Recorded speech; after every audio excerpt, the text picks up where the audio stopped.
Prime Minister Narendra Modi is a product of the RSS, a right-wing paramilitary group inspired by the Nazis. Modi and his ministers are using Hinduism to spread extreme hate against the minorities, whether it's the Muslims, Christians, Sikhs or Dalits. Modi and his supporters propagate the Hindutva philosophy, which is nothing but a saffron terror group not related to Hinduism.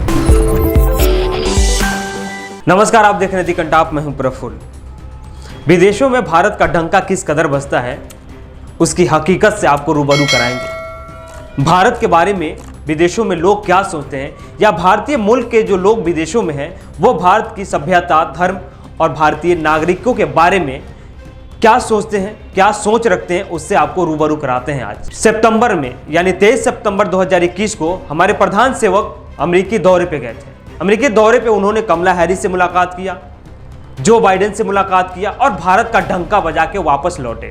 उनका Palam airport पे भव्य स्वागत किया गया, क्योंकि विदेशों में भारत का डंका 2014 के बाद से बहुत बजता है। और विदेशों में तो यूं बजता है कि समझिए उसकी आवाज़ भारत तक सुनाई देती है, क्योंकि वो हकीकत हमें नहीं दिखाए जाते हैं, सिर्फ उन आवाज़ों को सुनाया जाता है जिन आवाज़ों में सिर्फ सहनाई होती है और मोदी जी की वाहवाही होती है।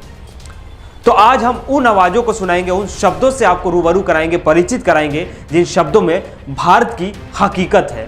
भारत में धार्मिक कट्टरता, भारत में नफरत और भारतीय राजनीति या तुष्टीकरण की जो राजनीति की जा रही है, उन शब्दों से आपको रूबरू कराते हैं। भारतीय मूल के निवासी हैं विजया लक्ष्मी नडार।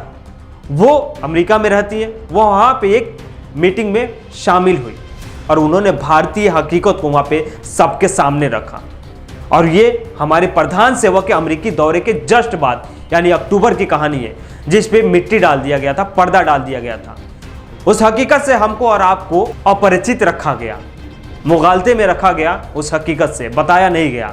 खैर, आज हम आपको बताते हैं। विजया लक्ष्मी नडार नाम है और वो कहती है कि अमेरिका में भारतीय प्रवासी 2014 से विभाजित हैं, ठीक वैसे ही जैसे भारत में है। यानी 2014 के बाद से भारतीय पृष्ठभूमि में भारतीय नागरिकों के जिहन में, उनकी सोच में क्या बदलाव आया है, उसका प्रत्यक्ष या अप्रत्यक्ष प्रभाव अमेरिका पर भी है। न केवल हिंदुओं और विभिन्न अल्पसंख्यकों के बीच, बल्कि हिंदुओं के बीच भी विभाजन है।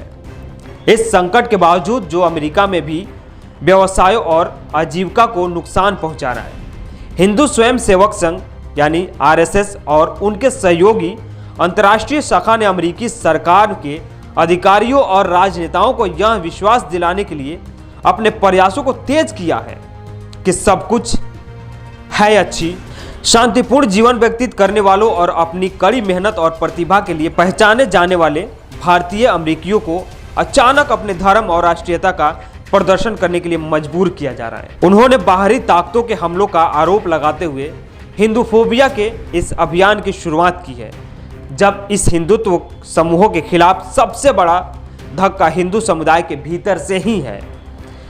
जबकि ये चरमपंथी समुदाय या समूह अमेरिकी अधिकारियों और राजनेताओं तक पहुंच रहे हैं, उन्हें निर्दोष त्योहारों के लिए आमंत्रित करते हैं। अधिकारियों को शिक्षित करने के लिए एक से एक समानांतर कार्य किया जाता है। यहाँ शहर के अधिकारियों को झूठ और छल के बारे में शिक्षित करने का एक ऐसा प्रयास किया जाता है जिससे वो भ्रमित हो जाएं।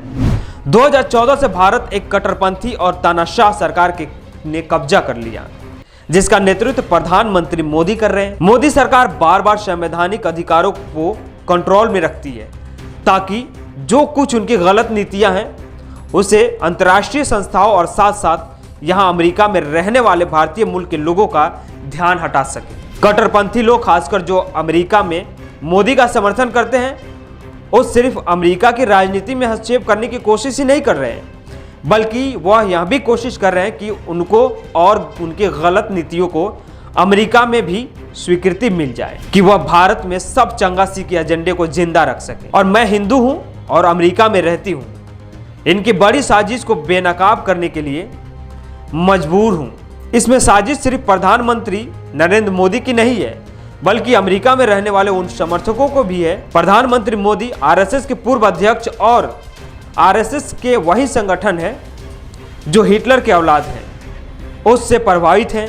यह काम RSS की जो अंतर्राष्ट्रीय संस्थाएं हैं, जैसे HSAC हिंदू काउंसिल ऑफ अमेरिकी हिंदू, अमेरिकी फाउंडेशन हिंदू स्टूडेंट काउंसिल, यह सभी अमेरिका के विश्वविद्यालयों में अपना काम कर रहे हैं।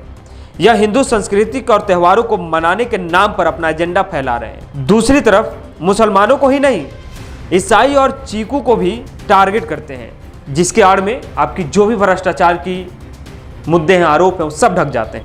उन्होंने आगे कहा कि भारत में कोरोना के दौरान लगभग 50 मिलियन से ज़्यादा लोग गरीबी रेखा से नीचे चले गए और मोदी सरकार के पास इसका कोई जवाब नहीं है।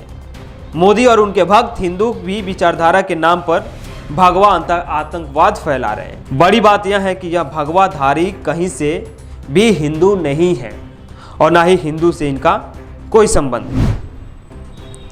उसके बाद आगे और भी लिखती हैं, इन संगठनों ने अफवाह फैलाने का बीड़ा उठाया है कि मोदी भारत हिंदू धर्म के एकमात्र प्रतिनिधि है, यानी मोदी जी एकमात्र ही हिंदू रक्षक हैं।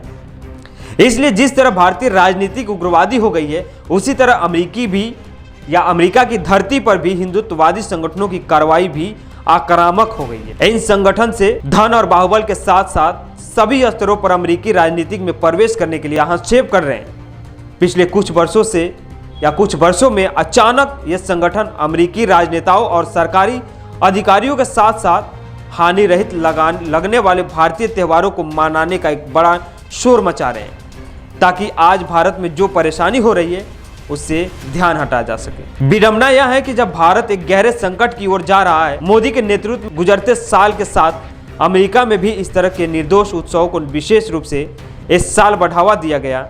इसलिए परिषद के सदस्यों को उनके नाक के नीचे क्या हो रहा है इस पर शिक्षित करने, इनके शैतानी प्रयासों को पीछे धकेलने के लिए एक छोटा सा प्रयास शुरू किया है। यह हमारे प्रधान सेवक का भारत की डंका विदेशों में कैसे बज रहा है, क्योंकि विदेशों से आए दिन हमारे झूठ से पर्दा हटता है, हमारे नफरत को उजागर किया जाता है, धार्मिक पाखंड को उजागर किया जाता है, तथा कथित राष्ट्रवाद को उजागर किया जाता है, तथा कथित जय श्री राम के नारे लगाने वालों को उजागर किया जाता है।